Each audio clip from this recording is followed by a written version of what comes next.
내가 불쌍히 여기노라라는 제목으로 우리 하나님의 말씀을 증거하겠습니다. 오늘은 머더스데이이기 때문에 머더스데이 인사로 설교를 먼저 시작하려고 합니다. 해피 머더스데이. 모든 우리 어머니들을 축복합니다. 어제 뉴스를 들으니까 지금 코비드 상황 1년이 훨씬 지났죠. 그래서 한 기자가 한 어머니에게 이번 머더스데이 때 받고 싶은 선물이 뭐냐 이렇게 이제 질문을 했습니다. 그 어머니는 자기는 애들 때문에 하루 3끼 꼬박꼬박 1년 이상을 밥을 먹였기 때문에 이번에 받고 싶은 선물은 가족과 좀 떨어지고 싶다. 그걸 선물로 달라고 이야기하더라고요. 제가 이 뉴스를 듣고 싶어서 들은 건 아니고 제 아내가 옆에서 이 뉴스를 크게 틀고 있기에 왜 그렇게 했는지 제가 좀 생각하고 있습니다. 저희 교회도 우리 어머니들이 많이 계십니다. 이제 갓 자녀를 출산하고 엄마로서의 삶을 시작하는 가정도 있고요. 또 코비드 기간 동안 우리 하나님 나라로 보내드린 우리 어머니들도 또 계십니다. 그래서 지금은 볼 수 없고 추억 속에 또 마음 가운데 어머니를 만나는 그런 가정들도 있습니다. 또 연약해지고 연로하신 우리 어머니들을 또 모시고 또는 직접 모실 수 없는 형편 때문에 양로병원에 또 이렇게 모시고 계신 우리 가정들도 있습니다. 또 어머니의 어머니로서 자녀들과 손주들 또 증손녀까지 두고 계신 우리 어머니들도 계십니다. 이 모든 분들을 축복하며 우리 주님께 올려드립니다. 우리 교회뿐 아니라 세상의 모든 어머니들은 위대하기 때문에 그렇습니다. 자, 이것을 전제로 하면서도 우리 다 같이 또 공감하고 있는 것은 그럼에도 불구하고 연약한 또 우리의 모습도 함께 느끼지 않는가 이렇게 생각합니다. 우리 어머니들에게 특별히 하나님께서 주신 귀한 마음은 우리 자녀들을 무조건적으로 정말 하나님의 은혜와 같이 이렇게 사랑할 수 있는 마음이 아닌가 싶습니다. 오늘 본문에서 우리는 예수님을 통해서 하나님의 또 하나의 귀한 마음을 보게 되는데요. 오늘 설교 제목과 같이 내가 불쌍히 여기는 그 마음입니다. 그래서 오늘 본문을 통해서 이 주님의 이 불쌍히 여기는 그 마음을 우리가 함께 묵상하고 또 불쌍히 여김을 우리가 받았잖아요. 불쌍히 여김을 받은 자로서 우리가 어떤 삶을 살아야 할지에 대해서도 본문을 통해서 한번 생각해 보기를 바랍니다. 1절부터 10절까지 우리가 읽었던 이 내용은 사실 잘 알려진 내용입니다. 이것보다 더 잘 알려진 이것과 비슷한 예수님의 기적이 하나 있습니다. 그것은 보리떡 5개, 생선 2마리로 남자만 5,000명을 먹이신 오병이어의 기적 사건입니다. 이미 6장에서 그 부분에 대해서 저희가 한번 살펴보았는데요. 마가복음에서는 또 다른 보리떡 7개 그리고 생선 2마리, 2마리인지 3마리인지는 모르겠습니다. 그걸로 남자가 아니라 사람을 4,000명 먹이신, 그러니까 규모 면에서는 조금 작은 비슷한 이야기가 하나 또 기록이 되어 있습니다. 자, 이 칠병이어의 기적이라고 불리는 이 사건은 마태복음하고 누가복음에만 기록이 되어 있습니다.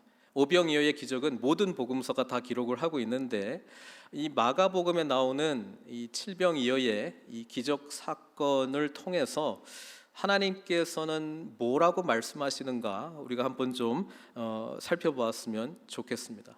일단 이미 6장에서 다루었던 오병이어의 기적 사건과 오늘 칠병이어의 기적 사건은 차이가 있습니다. 비슷한 것 같은데 차이가 있습니다. 그 차이를 먼저 한번 생각해 보고 우리 하나님의 마음을 좀 살펴보도록 하겠습니다. 제가 방금 말씀드렸지만 숫자의 차이가 있습니다. 그렇죠? 떡 5개, 생선 2마리, 남자만 5천, 그리고 12바구니. 이 숫자가 이미 6장에서 우리에게 알려져 있는 기적의 내용이라면 오늘은 떡 7개, 생선 2마리, 그리고 사람이 4,000명을 먹이셨다라고 하는 것, 그리고 바구니가 아니라 다른 단어인데요, 7광줄입니다. 이 광줄이는 바구니에 비해서 훨씬 규모 면에서 용량 면에서 크거든요. 그래서 12바구니보다는 용량 면에서는 숫자는 7인데 훨씬 더 많다고 우리가 생각할 수 있습니다. 일단 숫자의 차이가 있습니다. 두 번째 차이는 뭐냐면은 무리와 예수님이 만난 그 시간의 차이입니다. 오병이어는 하루 동안에 일어났던 사건입니다. 제자들이 둘씩 파송되어서 예수님께 왔잖아요. 그러면서 막 흥분하면서 막 그 선교 보고를 하고 있는데 주님께서 야, 우리 좀 한적한 곳에 가서 쉬자. 그리고 한적한 곳에 가 있는데 그냥 사람들이 그냥 몰려와 가지고 이 오병이어의 이 기적 사건이 일어났던 그 이야기를 우리가 보았습니다. 근데 이거는 하루에 일어난 일입니다. 하루에요.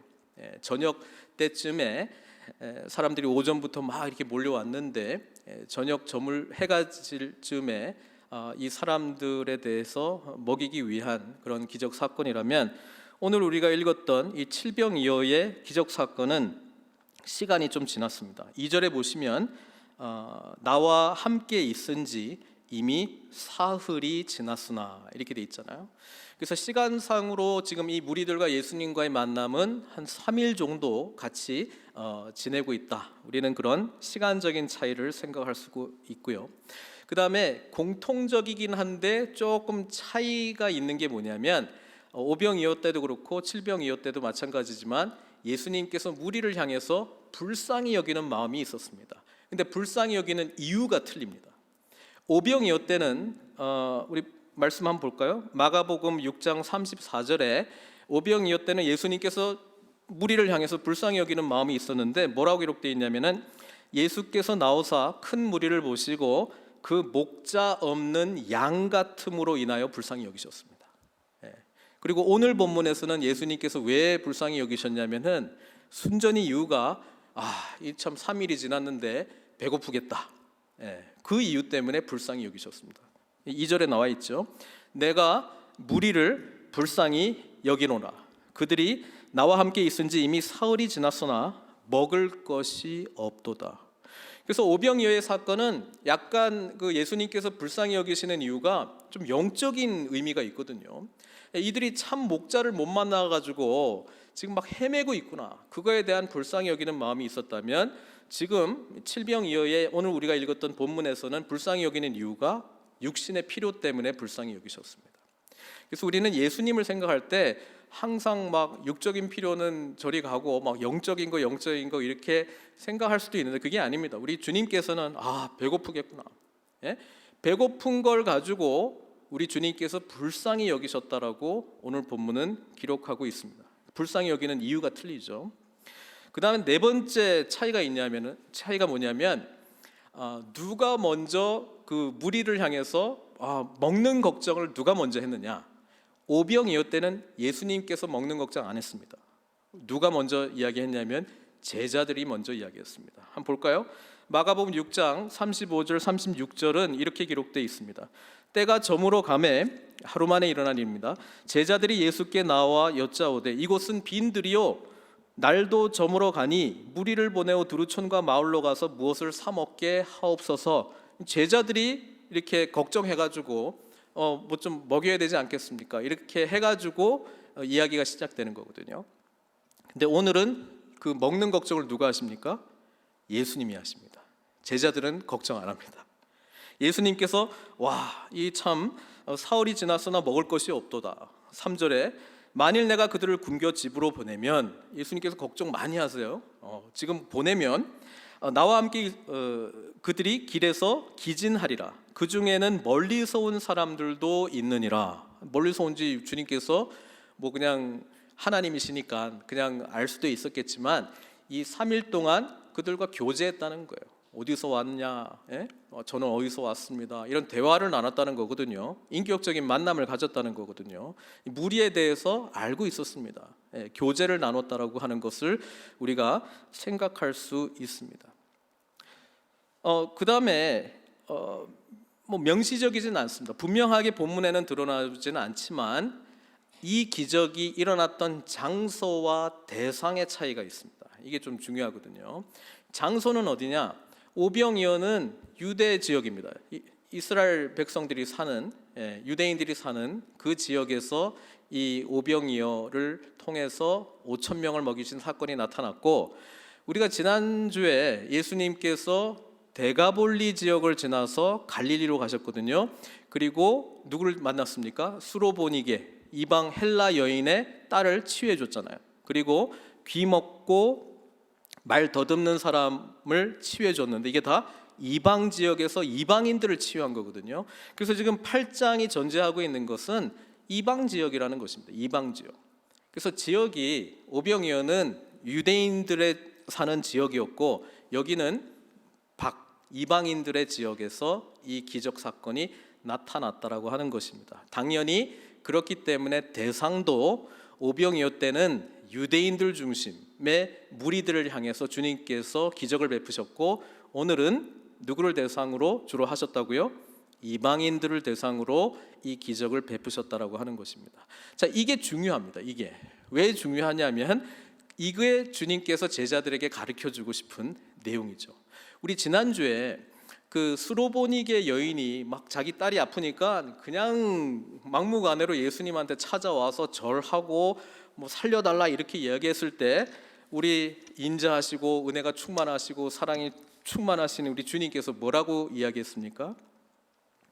자녀들의 떡을 취하여 개들에게 던짐이 마땅치 아니하니라 이렇게 말했잖아요. 우리 주님께서요. 그래서 아니 우리 주님께서 어떻게 이러실 수가 있지? 뭐 약간 좀 의아할 수 있는데요. 우리 주님께서 오신 진짜 목적은 그들 이방인들에게도 하나님의 놀라운 구원과 은혜를 베푸시기 위해서 오셨다라고 하는 게 이 칠병이어의 4천 명을 먹이신 사건, 그것도 대부분 이방인인 사람들에게 이 기적을 베푸시는 것을 통해서 모든 사람을 위한 하나님의 은혜이자 구원이라고 하는 것을 알려주는 사건이라고 하는 것입니다. 자, 우리는 이 부분에 대해서 좀 생각을 하면서 예수님께서 제자들에게 무엇을 가르쳐 주기를 원하느냐, 저와 여러분들에게 무엇을 가르치기를 원하느냐 좀 곰곰이 생각해 보았으면 좋겠습니다. 일단 오병이어 때 무리들이 주님께 막 이렇게 엄청나게 몰려 있을 때 주님은 아셨어요. 문제가 배고파서 모인 게 아니에요. 배고파서 이 사람들이 그냥 모인 게 아니고 영적인 문제였어요. 그들은 메시아를 기다리고 있었습니다. 예수님께서 보셨어요. 참 목자가 없었기 때문에 불쌍히 여기셨습니다. 그래서 에스겔 선지자가 예언했던 것처럼 참 목자, 하나님께서 뭐라고 에스겔 선지자를 통해서 말씀하셨습니까? 내가 참 목자가 되어서 너희를 친히 먹이겠다 이렇게 했거든요. 그래서 참 목자 대신 주님께서 오셔서 자신의 백성들을 친히 먹이시는 그 의미가 사실 이 오병이어 기적의 어떤 핵심 내용이라고 보면 되거든요. 그런데 요한복음을 통해서 우리는 이 사건을 일으켰을 때에 이 무리들, 유대인들인 이 무리들이 예수님을 뭘 하려고 했습니까? 임금 삼으려고 했거든요. 왕을 삼으려고 했습니다. 주님께서는 그것을 피하셨습니다. 무슨 말이냐면 메시아로 오신 건 맞는데 너희들이 생각한 그 메시아는 아니다라고 하는 말씀이거든요. 그렇죠? 참 목자는 맞는데 너희들이 나를 만들려고 하는 그 참 목자는 아니다. 그거를 알려주시고 무리를 보내고 떠난 거거든요. 그럼 오늘 본문 이방인들은 메시아를 기다린 게 아니에요.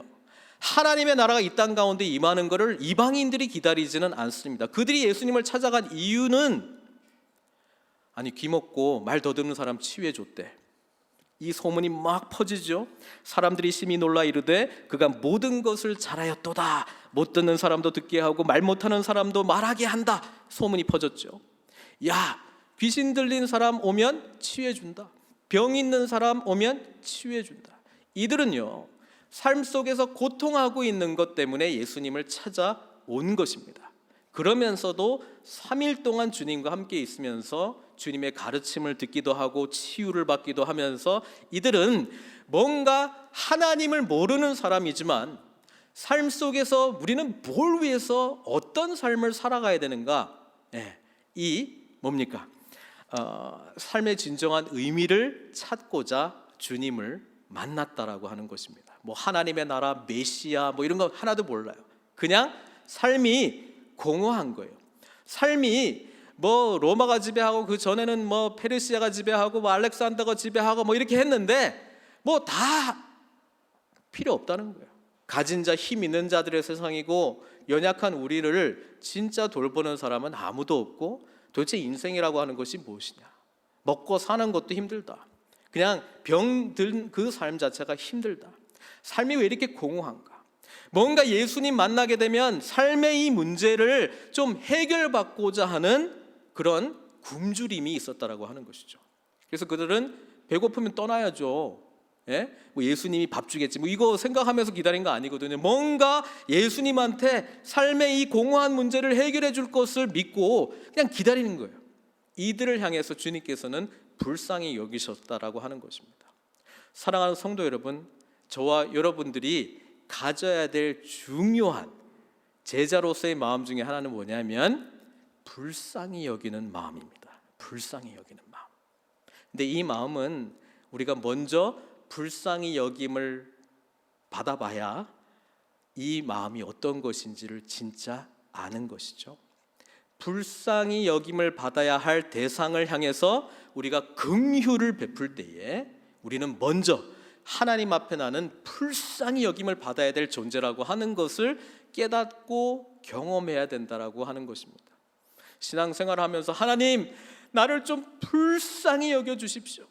자기 자신에 대해서 좌절하고, 하나님 앞에 좌절하고, 정말 선하게 살려고 하는데 잘 안 되고, 뭐 이런 내 자신에 대해서 좌절하고 이럴 때에 나를 정말 불쌍히 여겨 주십시오. 이런 마음으로 우리 하나님을 만난 자, 그게 바로 진정한 제자로서의 사역을 감당할 수 있는 그런 조건이 된다는 것을 말씀해 주시는 것입니다.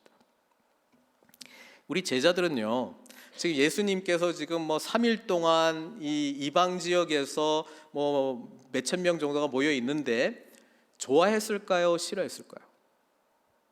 저는 별로 안 좋아했을 거라고 생각합니다. 주님, 지금 우리가 지금 유대 지역에서 할 일이 많은데 지금 왜 자꾸 여기서, 주님도 말했잖아요. 자녀들의 떡을 개들에게 던짐이 마땅치 아니하다. 그러니까 빨리 자녀들한테 가야죠. 왜 여기서 시간 낭비하고 계세요? 자, 오늘 본문 보면은요 이렇게 나옵니다. 주님께서 야, 이들이 지금 3일 동안 밥을 못 먹고 있으니까 내가 돌로 보내면은 길에서 기진맥진할 것 같다. 어떡하지? 어떡하지? 이렇게 하니까 제자들의 반응이 뭐예요? 4절. 제자들이 대답하되 이 광야 어디서 떡을 얻어 이 사람들로 배부르게 할 수 있으리까? 이렇게 하잖아요. 이거 어디서 많이 들어본 대답 아니에요? 오병이어 때 나왔던 이야기예요. 우리가 어디서 떡을 얻어가지고 이 사람들 먹이리까? 그래서 우리가 우리 목요일날 같이 본문을 가지고 미리 성경 공부하잖아요. 야, 무슨 금붕어 머리도 아니고 2초 지나면 잊어버리는 거예요. 언제 이랬냐는 듯이. 근데 그게 아니에요. 그것도 맞긴 맞는데 그것보다 또 본질적인 이유가 있어요. 유대인이었으면 기억했을지도 몰라요. 이방인이니까 기억 안 하는 거예요. 기억할 필요도 없어요. 여기는 빨리 지나가야 될 동네예요. 무슨 이방인들에게 주님 은혜를 베푸세요. 빨리 자녀들한테 가야죠. 그 마음이었던 거예요. 자, 그걸 어디서 볼 수 있느냐? 오병이어 때는 제자들에게 뭐 떡이라도 하나 있었습니까? 없었습니까? 하나도 없었어요. 왜 없는 줄 아세요? 주님께서 둘씩 보내면서 너희는 아무것도 가지고 가지 말라. 그리고 막 이렇게 은혜 받고 돌아왔거든요. 사역이 막 풍성해졌거든요. 그러고 나서 한적한 곳에 갔는데 사람들이 막 모여있기 때문에 제자들 먹을 거 없어요. 그럼 오병이어의 기적은 누가 가져와 가지고 일으킨 거예요? 어떤 소년 하나가 자기 먹을 거 도시락 하나 가져와 가지고 그걸로 은혜 베푼 거거든요. 지금 본문 보세요. 너희에게 떡 몇 개가 있냐? 이거 누가 가져온 떡이 아니에요. 7개는요 제자들이 어디 꿍쳐놓은 떡이에요. 자기들 먹을 거 있는 거예요. 지금 자기들 먹을 게 있다고요. 다 챙겨놨다고요. 먹을 거 나름대로 좀 부족하긴 해도. 그런데 내놓고 주님, 지난번에 5개 생선 2마리로 5,000명, 남자만 5,000명을 먹이지 않았습니까? 지금 그것보다 숫자가 작은 4,000명인데 우리가 떡 7개 하고 생선 2마리 드릴게요. 그러면 넘치도록 채워 주시옵소서. 이렇게 말 안 합니다. 어떻게 말한다고요? 이 광야 어디서 떡을 얻어 이 사람들로 배부르게 할 수 있으리까? 이렇게 말하거든요. 내 떡 챙겨놓고 떡 없는데요? 이렇게 말하는 거잖아요. 지금 왜 그럴까요? 유대인들이 아니고 이방인들이니까.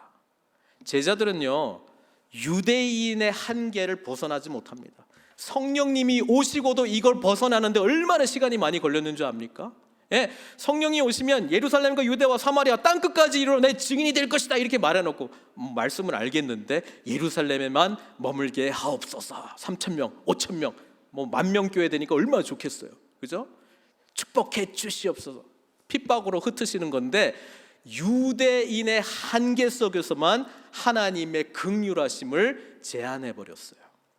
주님께서 이제 십자가를 향해서 가고 계신데 이 십자가의 복음은 유대인들만을 위한 구원의 복음이 아니고 모든 인류를 위한 구원의 복음이잖아요. 그렇죠? 그거를 알기를 원했다라고 하는 것입니다. 근데 제자들은 요 무리는 뭐 예수님의 기적 이런 거 하실 필요도 없어. 지금 빨리 유대 땅에 돌아가서 그 종교 지도자들 마음 잡고, 그렇죠? 그리고 빨리 예루살렘에 가서 대제사장 인준 받고 바리새인들하고도 좀 대화를 예수님 좀 부드럽게 하셔가지고 지금 오병이어의 기적 사건을 통해서 정말 모든 사람들이 예수님을 왕으로 삼으려고 지금 다 준비가 돼 있는데 그냥 예루살렘에 입성하셔가지고 내가 왕이다 선포하시고 그냥 기적 한번 딱 보여주시고 그냥 이 나라를 확 그냥 뒤집어가지고 로마의 이 압제로부터 해방되고 하면 얼마나 좋아요. 그런데 지금 주님 뭐 하고 계세요? 와, 지금 주님 뭐 하고 계신지 모르겠어. 예?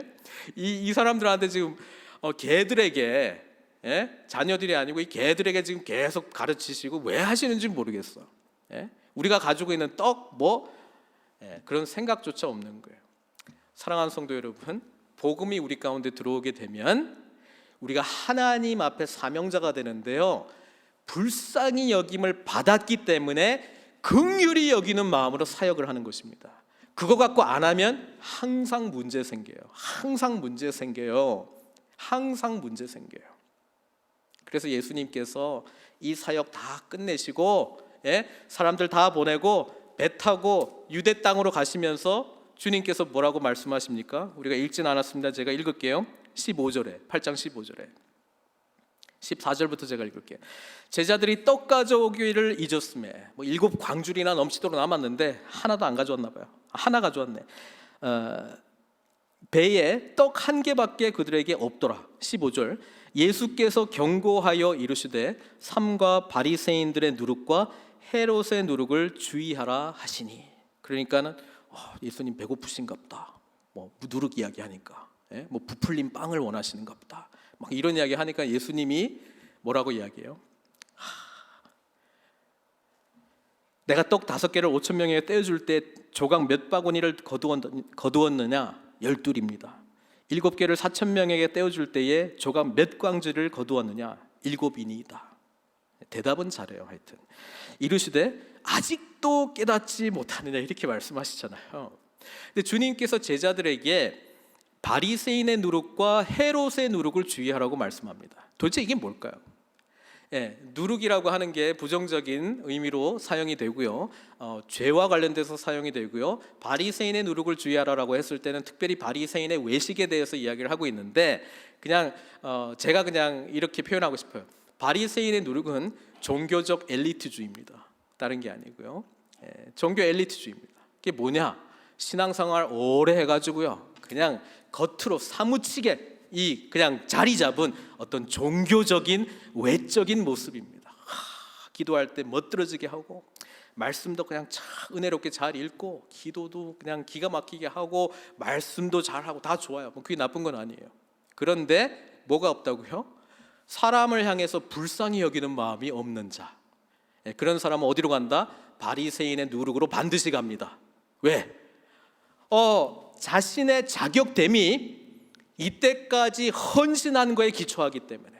내가 그래도 뭐 완전 죄인은 아니잖아. 뭐 죄를 가끔 짓기는 하지만 그래도 회개하는 방법도 알고 하나님이 용서해 주실 거야. 왜?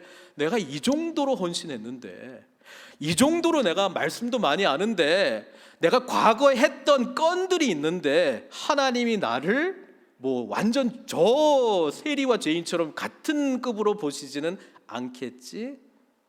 지금 이방 지역에서 이방인들이 예수님 앞에 모여있는 이 4천의 무리를 바라보면서 제자들은 어떤 생각했을까요? 불쌍히 여기노라, 이 마음이 있었을까요? 여기서 왜 시간 낭비해? 주님, 빨리 유대 지역으로 돌아가서 우리 좀 큰 물고기 하고 놀아야죠. 그렇죠? 바리새인들하고 좀 예수님 좀 지혜롭게 잘 말씀해 보시고, 대제사장들하고도 좀 잘 해 보시고, 아니면 아예 그냥 무시하시고 그냥 주님의 권능을 드러내시고 그냥 우리들을 그 자리에 세워 주십시오. 그래서 주님 원하시는 나라 우리가 충성하면서 나아가겠습니다. 뭐 이런 거 아니겠습니까? 바리새인의 누룩을 주의하라는 말은 불쌍히 여기는 마음이 상실될 때에 반드시 나타나는 모습입니다. 막 누가 뭐 무슨 말 하면은요 괜히 기분 나쁘고요. 아니 뭐 종교 짬밥이 되나, 뭐 헌신 짬밥에서 내가 뭐 밀리나, 그렇죠? 내가 뭐 헌금 짬밥에서 밀리나, 그냥 기분 나쁜 거예요. 그냥 이게 뭐가 없어요? 불쌍히 여기는 마음이 없어요. 불쌍히 여기는 마음이 사라진 이유는 내가 괜찮은 사람이라고 하는 게 전제되어 있기 때문에 반드시 나올 수밖에 없습니다. 하나님, 저는 죄인 중에 죄인입니다. 죄인의 개수입니다. 사도 바울이 그렇게 고백할 때에 자랑할 게 뭐 있어요? 자랑할 건 십자가밖에 없는 거잖아요. 그게 나를 좀 불쌍히 여겨주십시오, 나를 이렇게 사역자로 삼아주시니, 주님의 일에 쓰임받게 하시니 정말 감사합니다, 이 마음으로 사역을 감당할 때에 주님의 나라가 세워지는 것인데, 불쌍히 여기는 마음이 사라지면 종교 엘리트주의가 바로 찾아 들어올 수밖에 없습니다. 그래서 우리가 뭐 교회 공동체 안에 어떤 뭐 일을 해 나갈 때, 어떤 이야기를 해 나갈 때에 기분 나빠하는 그 부분을 깊이 묵상하십시오. 왜 기분 나빠하는지. 혹시 기분 나쁜 일이 있다면, 없기를 바라지만 혹시 있다면, 하나님 앞에 나는 불쌍히 여김을 받는 존재라고 하는 것을 망각하고 자격이 된다, 그 기준이 예수님께서 나를 위해서 전인격적으로 행하신 십자가의 죽음과 부활이 아니라 내가 행한 일들이 자꾸 생각이 나기 시작하면, 과거에 내가 교회를 위해서 얼마나 열심히 했는데, 얼마나 섬겼는데, 그런 거가 자꾸 생각이 나서 기분 나쁘시다면 바리새인의 누룩이 지금 서서히 퍼져나가는 거예요. 서서히 퍼져나가는 거예요. 그럼 헤롯의 누룩은 뭘까요? 헤롯은 뭡니까?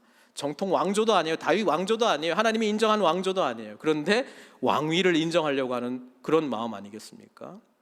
예수님께서 이제 내 삶의 주인이 되셨는데, 주님 좀 내려가시고요, 제가 제 인생 꿰차고 제가 원하는 대로 좀 살겠습니다, 가끔 필요할 때 좀 도와주십시오.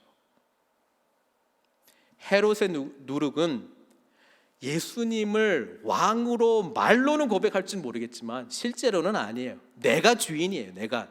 내 생각이 중요한 거예요. 내 결단이 중요한 거예요. 내 판단이 중요한 거예요. 예수님께서 나에게 은혜를 베푸실 만큼 나는 철저하게 죄 앞에서 무너진 존재라고 하는, 불쌍히 여김을 받아야 되는 존재라고 하는 것을 망각할 때에 뭐 이 정도 되면은 내가 생각하는 대로 해 나가야지, 뭐 이런 거 아니겠습니까? 그런 게 헤롯의 누룩이라는 것입니다. 특별히 이 바리새인의 누룩과 헤롯의 누룩을 누구한테 주의하라고 지금 말씀하고 있는 거예요? 제자들에게. 왜? 지금 4,000명을 먹이신 이 사건, 뭐 일곱 광줄이 나온 거 다 좋아요. 그런데 기왕 하실 거 저쪽에 가서 하지, 우리 좀 알아주는 가버나움에서 좀 하지, 기왕 하실 거 예루살렘 한복판에서 좀 하시지. 그래서 주님 영광 받으시고 우리도 덩달아 좀 같이 영광 받으면 얼마나 좋아요. 주님, 아무도 우리 몰라보고 주님만 바라보고 찾아온 이들에게 제자들이 약간 좀 섭섭한 마음이 있나 봐요. 우리 좀 알아주는 동네로 다시 가시죠. 주님, 우리 이런 존재인데. 우리 또 예수님께서 주신 그 권능으로 귀신도 쫓아내고요, 병도 치유했는데 우리도 할 줄 아는데 조금, 주님만큼은 아니더라도. 예수님은 이런 이야기를 하고 있는데 제자들은 알아듣습니까? 못 알아듣습니까? 못 알아듣습니다.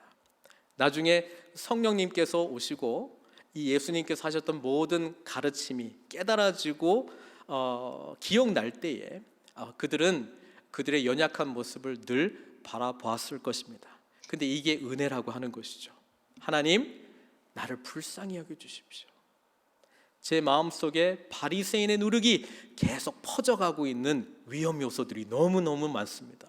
제 속에 헤롯의 누룩이 그냥 군데군데 막 퍼져나가고 있는 위험성이 너무나 많이 있습니다. 하나님 앞에서 나는 불쌍히 여김을 받아야 될 존재라고 하는 것을 잊지 않게 해주시고, 이 불쌍히 여겨주신 주님의 은혜에 대해서 반응하는 사역자가 되게 해 주시옵소서. 주님께서 나를 긍휼히 여겨주신 그 은혜를 깨닫고 그 마음을 품고 섬기게 하여 주시옵소서. 자, 이 마음으로 섬길 때에, 전도할 때 자기 자랑 이런 거가 드러나는 것이 아니라 내가 만났던 예수님, 나를 불쌍히 여겨주신 주님, 당신도 만나기를 원합니다.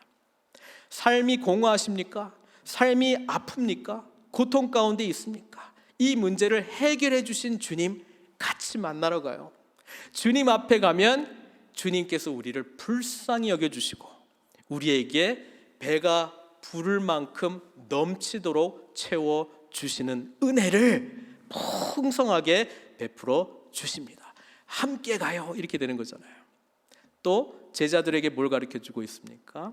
정말 불쌍히 여김을 받은 그 은혜를 경험했다면 절대로 자기의 한계, 자기 가족의 한계, 자기 교회만의 한계에 머물러 있을 수 없고 온 세상 열방을 향한 하나님의 긍휼히 여기는 마음으로 가득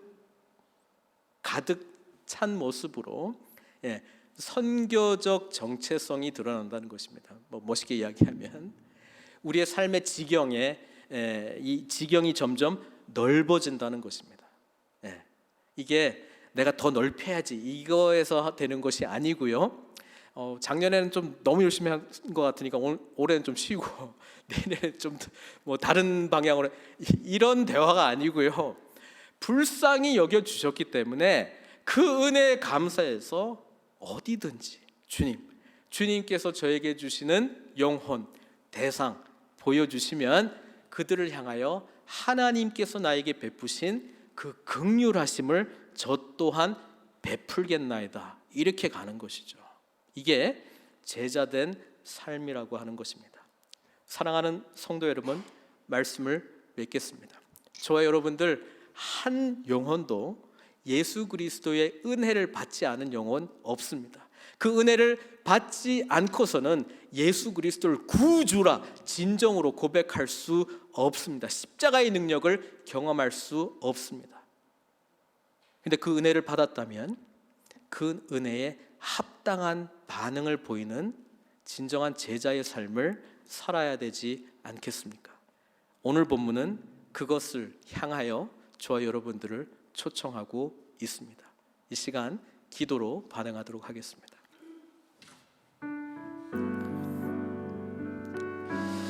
주님의 제자가 된다라고 하는 것, 다른 것이 아니고 우리 하나님의 마음을 배우는 것 아니겠습니까?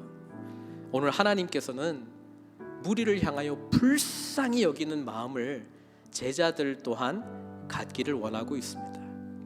이 불쌍히 여기는 마음을 우리가 먼저 십자가 앞에서 경험했습니다. 그렇다면 이 마음으로 우리 사역의 장으로 함께 나아가셨으면 좋겠습니다. 하나님께서 나로 하여금 불쌍히 여기기를 원하시는 대상들이 누구입니까? 내 자신, 우리 가정, 우리 교회, 내 주변의 사람들을 향해서 하나님은 정말 땅끝까지 이 긍휼히 여기는 마음을 가지고 사역자로 일어서기를 저와 여러분들을 부르고 계십니다. 바리새인의 누룩을 주의하라고 말씀하십니다. 헤롯의 누룩을 주의하라고 말씀하십니다. 이 불쌍히 여기는 마음을 우리가 놓칠 때에 우리는 얼마든지 바리새인들 같이 종교적 엘리트주의에 빠질 수 있고요, 교만해질 수 있고요, 또는 예수님을 안다고 고백하지만 실제로 내 인생의 주인은 내가 내 인생의 주인 자리를 꿰차고 살아갈 수 있는 연약한 존재들이라는 것을 늘 인식하고 하나님 앞에 나를 불쌍히 여겨주십시오. 나를 불쌍히 여겨주신 그 은혜 가운데 나를 붙들어 주십시오. 이렇게 같이 기도하고 주님의 참된 제자로 살겠나이다 결단하는 기도 주님 앞에 올려드리기를 소망합니다. 함께 기도하시겠습니다. 하나님, 주님 앞에 설 때에 자격 없는 우리들이지만 주님께서 사랑하시고 십자가에서 죽으신 그 놀라운 은혜를 날마다 기억하게 하여 주시옵소서. 우리를 불쌍히 여겨주시고 불쌍히 여김 받은 자가 되었다라고 하는 사실을 깨닫게 하여 주시고, 그래서 아버지 하나님, 주님의 마음을 품고 정말 세상 속에서 방황하고 갈 바를 알지 못하고 삶의 목적을 상실하고 왜 살아야 하는지 이유를 알지 못하고 고통 가운데 있는 자들을 불쌍히 여기며 그들에게 생명 되신 주님을 증거하는 저희들 될 수 있도록 은혜 베풀어 주시옵소서. 주님의 마음이 우리의 마음이 되게 해주십시오. 주님께서 세상을 바라보는 눈이 우리의 눈이 되게 해주십시오.